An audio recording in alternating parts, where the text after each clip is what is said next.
Hello and welcome to our talk on prediction of throughput degradation from trouble frequencies given environmental unknowns. My name is Joy and I am accompanied by my co-authors from Gaia in Ericsson R&D, Ranjani, Serene and Venkatesh. So we start with what is PIM or passive intermodulation.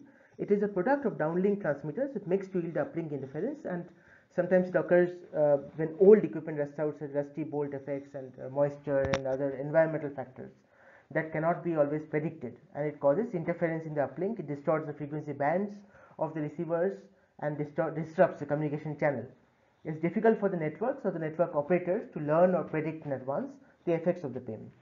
So in this paper, we do not assume anything about the model that generates the PIM, but we still we propose some methods to suppress the PIM related distortion, and we have a simulator to simulate our method on some simulated PIM frequencies and show that it works in real time. So in our solution, what we do is we use a past history to narrow down the PIM causing range of environmental frequencies.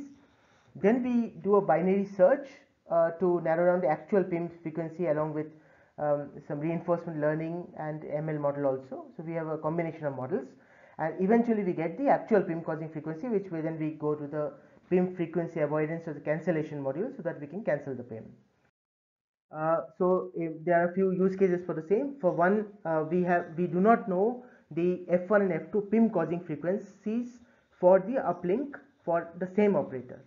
So like we said, we use the historical knowledge initially that we know which frequencies are candidates for causing the PIM, and we using this historical knowledge we narrow down the search space. After that, we use the binary search. We blank one of the candidates and we check if the PIM has reduced. If it has reduced, then you update it search space to the first half. So we eliminate half of the candidates.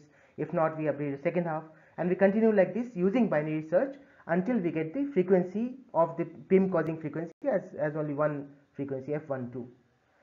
Similarly, in this case where we know one of the frequencies from the same operator and the other one is the unknown environment, there also we have a similar kind of model.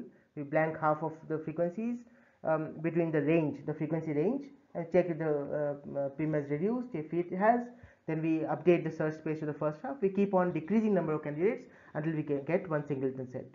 And the third use case is where both F1 and F2 not in the operator's range.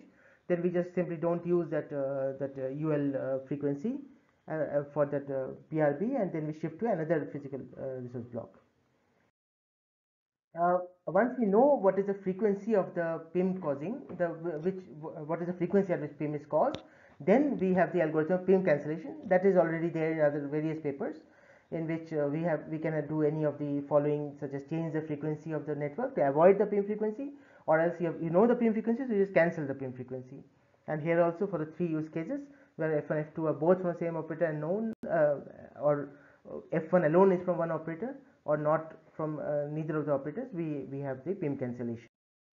So we have done a simulation environment. We have used a homegrown simulator to simulate the effects of the PIM, and we have taken 4 uplink challenge, downlink challenge. You can read our paper for more details about the exact frequencies we use and so on.